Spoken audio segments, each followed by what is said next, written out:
Assalamualaikum warahmatullahi wabarakatuh, anakku sekalian. Jadi hari ini kita masuk di muatan IPS untuk tema 5. Dan sebelum saya melanjutkan pembelajaran hari ini, kembali lagi saya sampaikan bahwa silahkan siapkan buku cetak tematik tema 5-nya.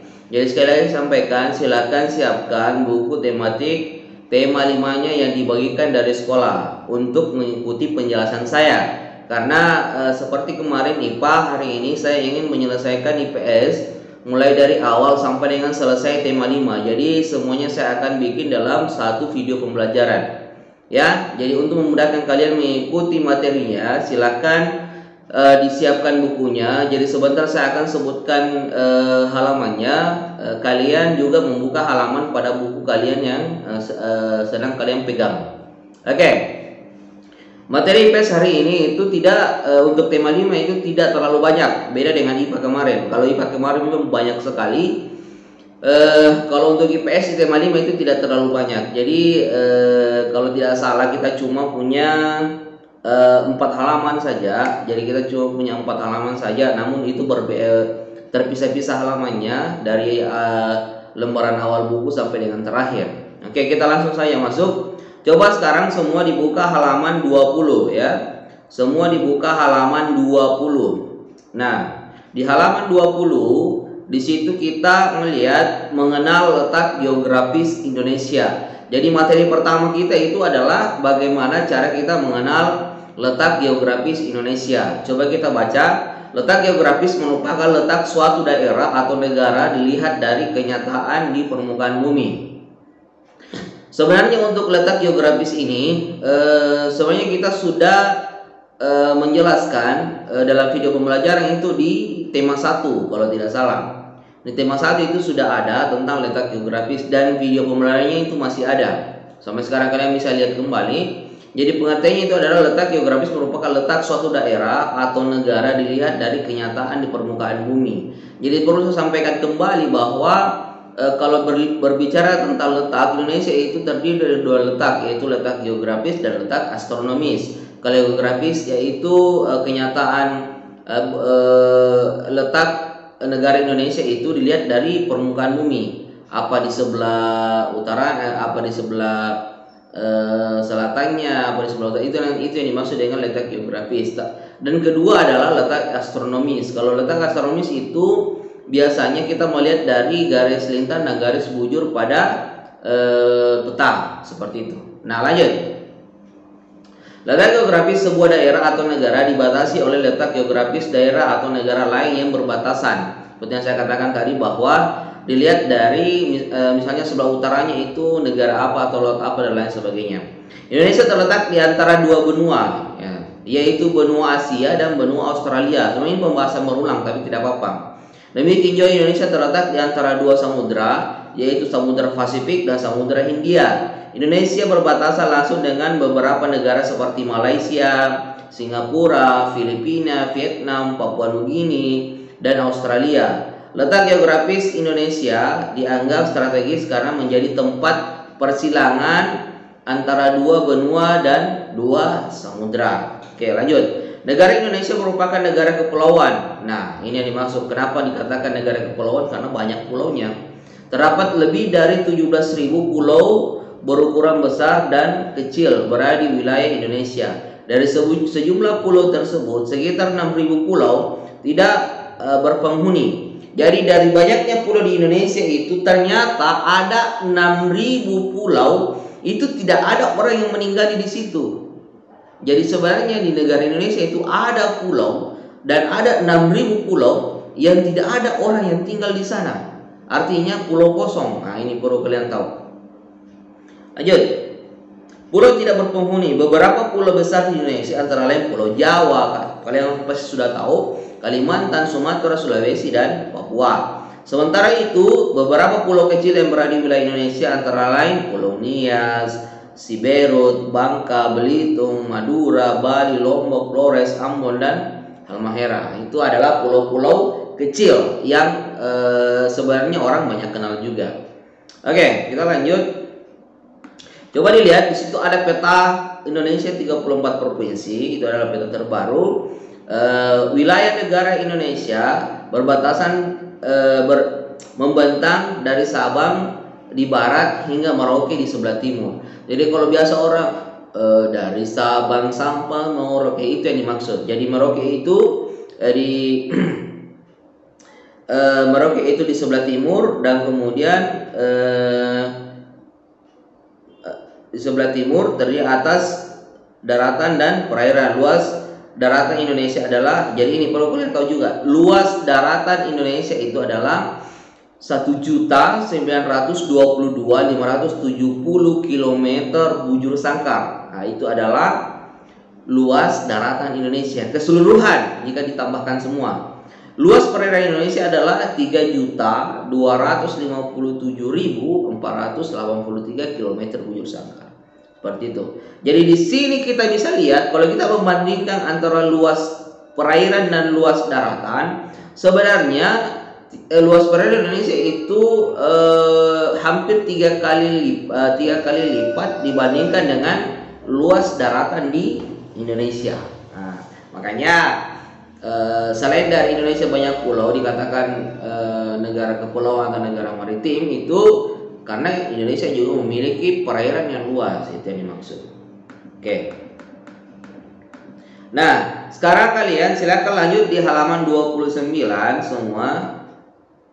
Silakan lanjut di halaman 29. Ayo kita lihat semua halaman 29. Silakan dibuka halaman 29. Di halaman 29 kita melihat di situ penjelasan tentang Indonesia sebagai negara maritim dan agraris. Nah, ini sebenarnya penjelasan yang sudah saya sampaikan waktu semester 1 dulu kalau tidak salah.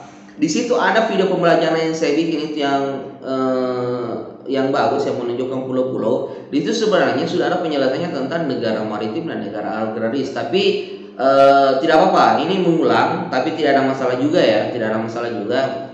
Kita ulang saja. Indonesia memiliki kondisi geografis yang unik.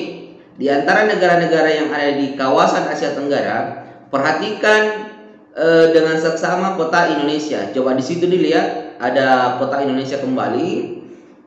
Bentuk negara yang terdiri atas pulau-pulau seperti Indonesia disebut dengan negara kepulauan. Negara kepulauan merupakan salah satu ciri dari negara maritim. Jadi negara kepulauan itu yang banyak pulaunya adalah salah satu ciri dari negara maritim, dengan luas daratan yang terdiri atas pulau-pulau. Oleh karena itu, penduduk yang tinggal di negara maritim banyak memanfaatkan sumber daya kelautan untuk memenuhi kebutuhan hidupnya. Makanya di Indonesia itu, karena dia dikatakan negara maritim, itu banyak sekali yang menggantungkan hidupnya di laut. Contoh, nelayan, petani terumbu karang, petani garam, itu semua adalah orang yang menggantungkan lautnya di perairan atau air, seperti itu. Makanya saya sampaikan bahwa Indonesia ini, kita beruntung sekali hidup di Indonesia, karena kita itu akan sangat kaya dengan hasil laut. Makanya harusnya di Indonesia itu tidak kekurangan ikan, seperti itu.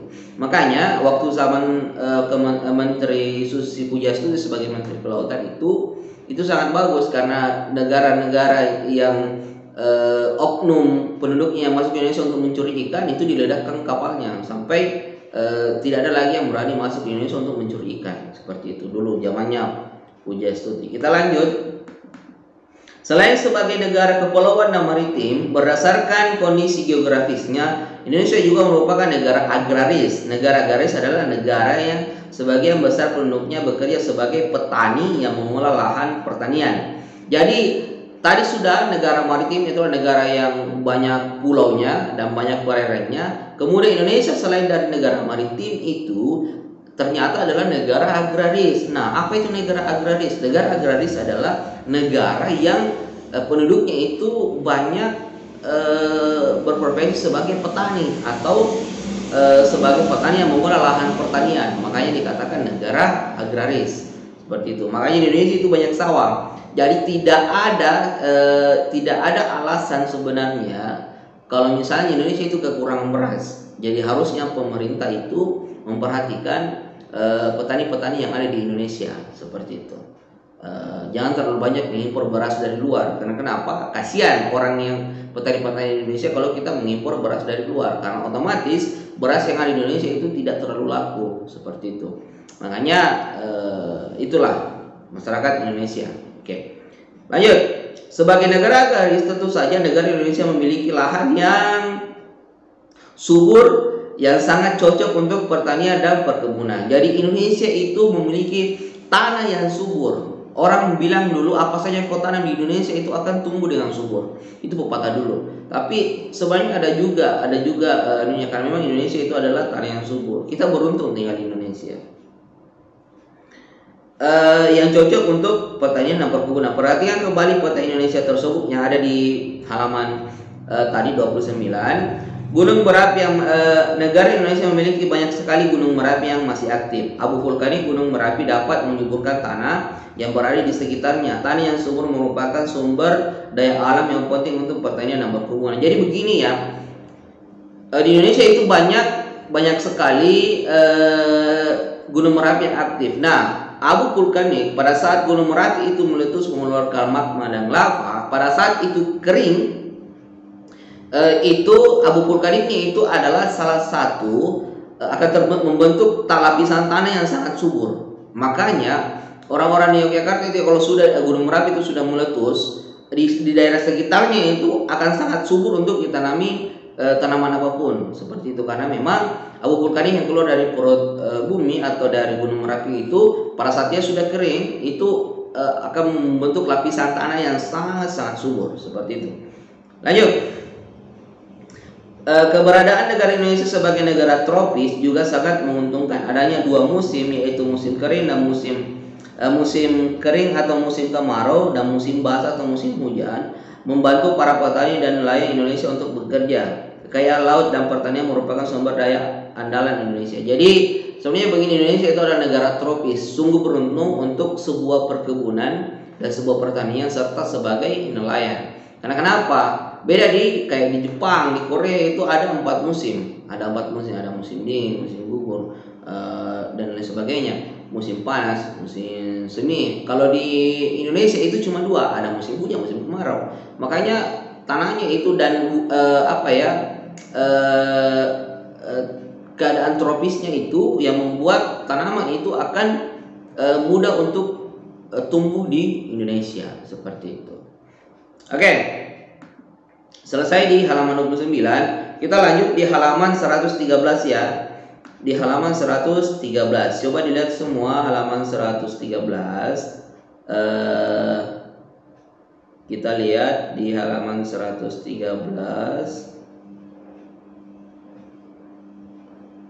Semua dibuka halaman 113 ya. Di situ kita akan menemukan sebuah bacaan lagi. Jadi semua 113 sebuah bacaan lagi. Pengaruh letak geografis Indonesia terhadap kehidupan sosial budaya masyarakat. Jadi sebenarnya begini, ada pembahasan tentang apa pengaruh letak geografis Indonesia yang sangat strategis ini terhadap kehidupan sosial dan budaya masyarakat. Nah, kita baca. Secara geografis Indonesia diapit 2 samudra dan 2 juga benua. Di sebelah barat laut Indonesia berbatasan dengan benua Asia. Di sebelah tenggara Indonesia berbatasan dengan benua Australia. Di sebelah barat daya wilayah Indonesia berbatasan dengan Samudra Hindia, dan di sebelah timur laut berbatasan dengan Samudra Pasifik. Batas-batas geografis ini memberikan sejumlah pengaruh bagi Indonesia sebagai sebuah negara dengan kebudayaan yang beragam. Perhatikan gambar di bawah ini. Coba dilihat. Di situ ada gambar peta yang menunjukkan bahwa Indonesia itu berada di posisi silang, ya. Letak yang sangat strategis ini memberikan pengaruh sosial budaya yang besar terhadap kehidupan masyarakat Indonesia. Bangsa Indonesia menjadi bangsa yang terbuka untuk berinteraksi dan bekerja sama dengan bangsa lain. Itu yang paling penting. Yang ada di sekitarnya, bangsa Indonesia menyadari pentingnya bekerja sama dan saling membantu dan peduli terhadap kehidupan masyarakat negara di sekitarnya. Jadi perlu kita ketahui bersama bahwa pemerintah kita sekarang itu banyak menjalin kerjasama bilateral ataukah kerjasama kenegaraan dengan negara-negara lain. Ya pada dasarnya kerjasama yang dilakukan dengan negara lain itu memberikan timbal balik. Artinya negara yang kita temani kerjasama itu mendapat keuntungan juga, dan negara kita juga akan mendapatkan keuntungan. Karena tidak mungkin pemerintah akan bekerja sama jika negara kita tidak mendapatkan keuntungan. Lanjut, wilayah Indonesia terdiri atas ribuan pulau yang dipisahkan oleh selat dan laut. Oke. Merupakan satu kesatuan yang tidak bisa dipisahkan. Kondisi tersebut melahirkan keanekaragaman bahasa, suku, agama, dan kebudayaan daerah. Oke, di Indonesia itu banyak bahasa. Jangan kira di Indonesia itu cuma ada bahasa Indonesia saja.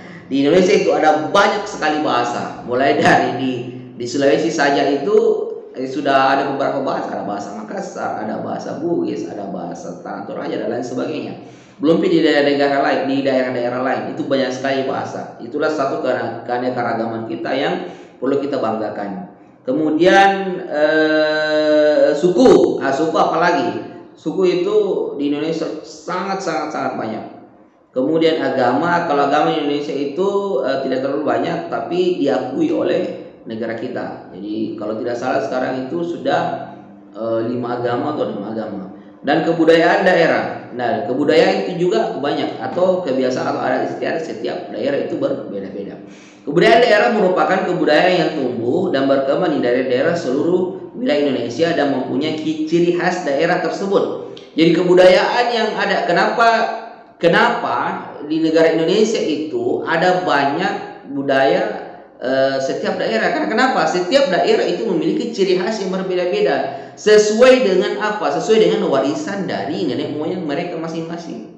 Seperti itu. Jadi di jangan terlalu jauh, di Sulawesi Selatan saja budaya Makassar dengan budaya Bugis itu berbeda. Padahal itu satu rumpun yang sebenarnya hidup bersama. Tapi budaya Bugis dan budaya Makassar itu berbeda. Jangan terlalu jauh. Adat perkawinan orang Bugis saja itu ada bedanya dengan adat perkawinan orang Makassar. Ada, bukan saya bilang banyak perbedaannya, tapi ada bedanya. Apalagi dengan daerah-daerah yang lain atau adat istiadat daerah-daerah yang lain seperti itu.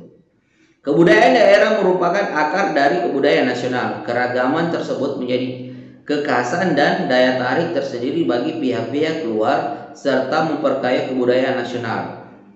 Berbagai bentuk budaya seperti kesenian daerah. Jadi ada banyak ya, kesenian daerah, pakaian tradisional, rumah adat, dan makanan khas menjadi adanya keragaman budaya di Indonesia. Jadi keragaman budaya Indonesia itu terdiri dari apa? Terdiri dari kesenian daerah, termasuk dari alat musiknya, tariannya, itu ada banyak sekali. Ada banyak sekali di Indonesia. Setiap daerah berbeda-beda tariannya, setiap daerah berbeda-beda alat musiknya. Kemudian pakaian tradisionalnya itu setiap daerah itu berbeda-beda pakaian tradisionalnya. Itu menurut saya adalah suatu kebanggaan tersendiri yang negara lainnya tidak miliki. Kemudian lanjut, rumah adat dan makanan khas menjadi bukti adanya keragam budaya di Indonesia. Itu adalah suatu kekayaan yang kita harus banggakan. Lanjut, keanekaragaman ini menjadi keunikan yang mengundang bangsa lain untuk berkunjung dan mempelajari budaya Indonesia. Tidak sedikit turis atau bangsa-bangsa lain masuk di Indonesia itu karena penasaran dengan daerah kita, dengan negara kita. Karena keunikan di negara Indonesia itu ada banyak turis yang terkenal, bahkan artis yang masuk di Indonesia seperti itu. Kalau mau tahu, karena sekarang kan namanya MasterChef, tahu Gordon Ramsay itu adalah juri MasterChef di negara lain itu bahkan sekarang memasak di Indonesia di acara National Geographic itu mengeksplorasi atau mencari masakan-masakan khas daerah Indonesia seperti rendang dan lain sebagainya. Itu chef sebesar itu terkenal itu masuk di Indonesia untuk mencari makanan-makanan yang ada di Indonesia. Itulah keunikan kita yang sebenarnya bisa menarik wisatawan lain masuk di Indonesia, dan itu akan menambah devisa negara. Itulah keuntungannya negara kita memiliki keunikan dari keberagaman yang ada di Indonesia seperti itu. Oke, kita lanjut di halaman 123. Kita lanjut, coba semua dibuka di halaman 123. Jadi ini yang terakhir ya, di halaman 123. Coba dilihat.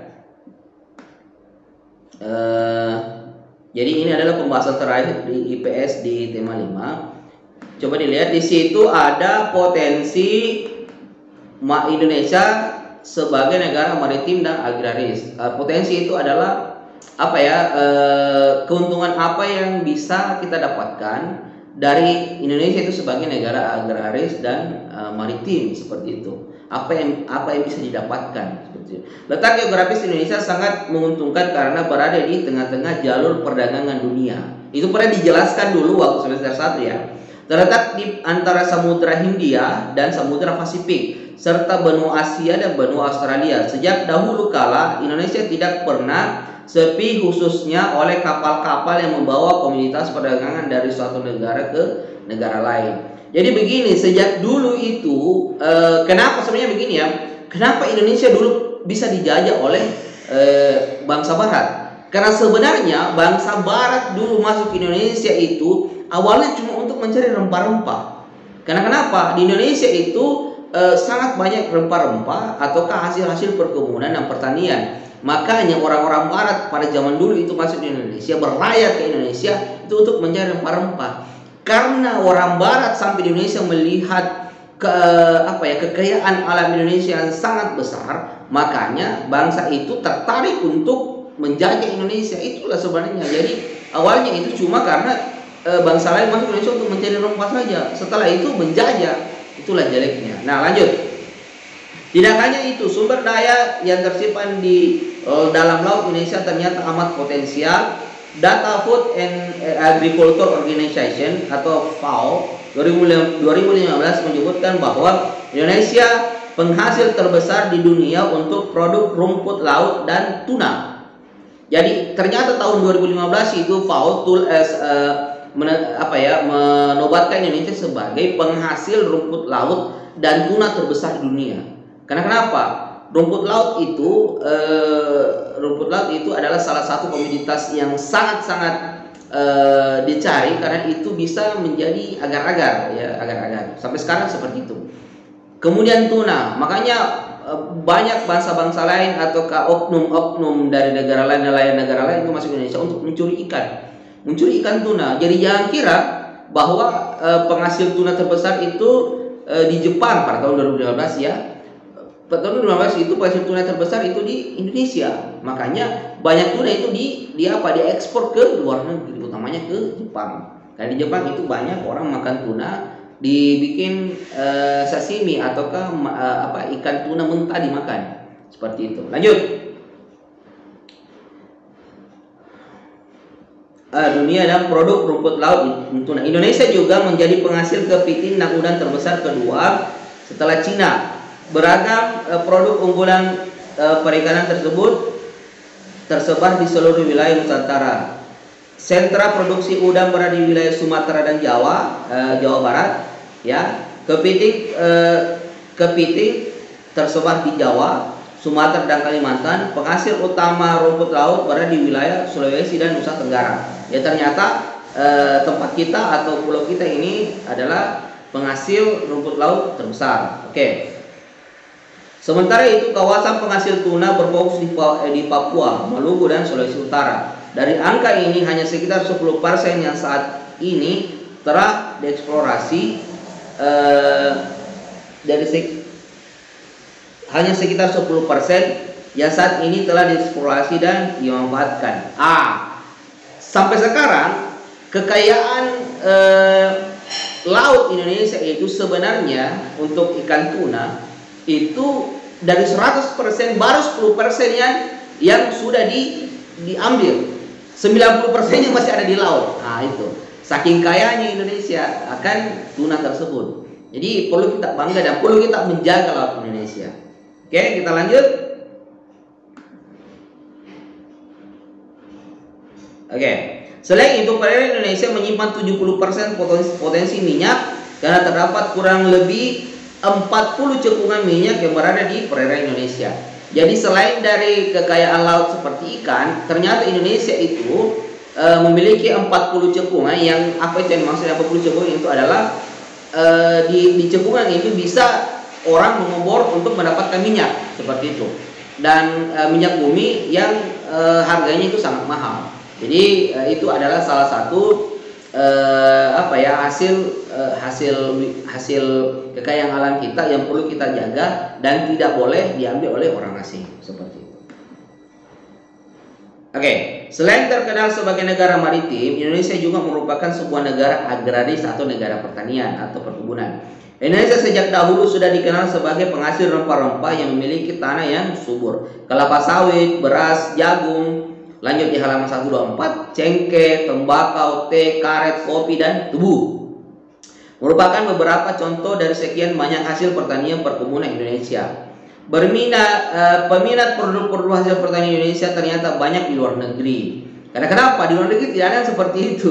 Banyak produk pertanian yang rutin diekspor dengan minimal yang cukup besar, nominal yang sangat besar, cukup besar. Biji coklat, tembakau, aneka rempah-rempah seperti lada hitam, lada putih, kayu manis, biji pala, dan vanili, ini semua rempah-rempah ya, merupakan beberapa contoh hasil pertanian yang terus diekspor. Potensi maritim dan agraris ini di Indonesia semuanya berguna bagi kemakmuran dan kesejahteraan segenap bangsa Indonesia.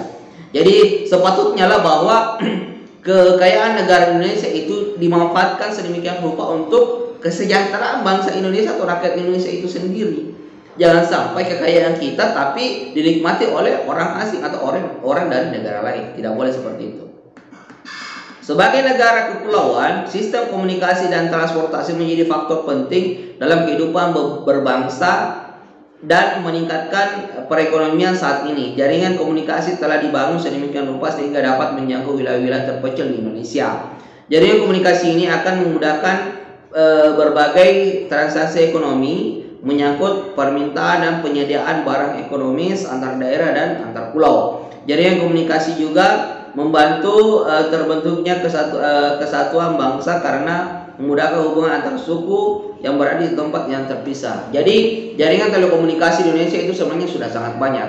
Selain dari perusahaan BUMN itu adalah Telkom, ternyata provider-provider swasta itu juga ada banyak. Coba saja hitung, ada Telkomsel, ada Indosat. Tapi Indosat sekarang sudah bukan milik Indonesia lagi ya, tapi sudah dibeli oleh orang lain, orang dari luar negara lain. Tapi dulunya itu adalah milik Indonesia seperti itu. Ada Smartfren, ada Excel, ada, dan kalian pasti lebih tahu. Itu adalah semua perusahaan-perusahaan telekomunikasi yang sangat membantu Indonesia dalam yang mendekatkan daerah-daerah terpencil. Artinya informasi dari daerah terpencil, pulau-pulau terpencil Indonesia itu bisa diakses dengan telekomunikasi yang cukup mudah atau memadai. Oke. Sistem komunikasi terpusat merupakan salah satu mata rantai yang tak terpisahkan dalam kegiatan ekonomi.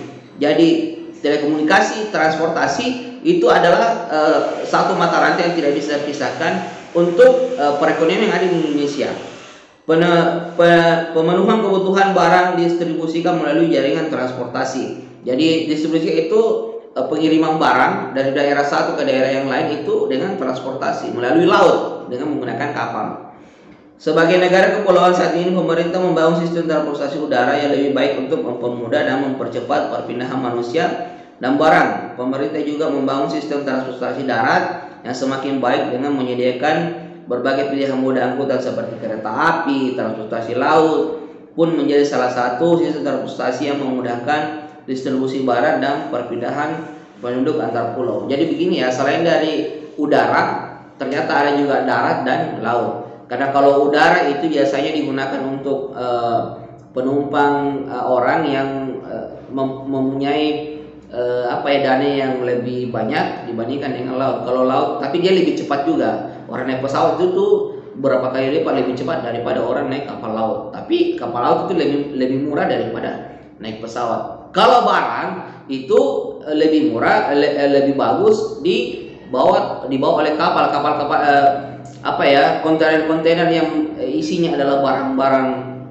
ya dikirim itu lewat kapal, bukan lewat pesawat, karena kontainer tidak bisa dibawa oleh pesawat, tapi dibawa oleh kapal melalui moda transportasi antar laut seperti itu.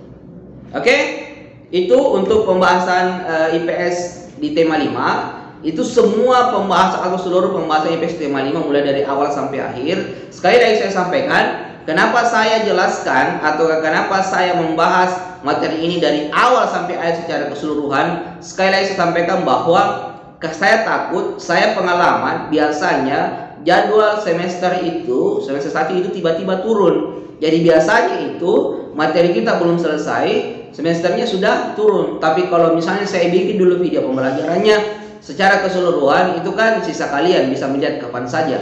Karena kan saya sudah upload di YouTube, kalian kapan saja bisa menonton. Seperti itu. Nah, untuk pandemi ini kan kita cuma belajar satu mata pelajaran 1 kali 1 minggu. Saya takut di minggu depan sudah semester. Kalau kita bisa materinya ya susah. Akan kita takutnya nanti ada materi yang tidak terselesaikan.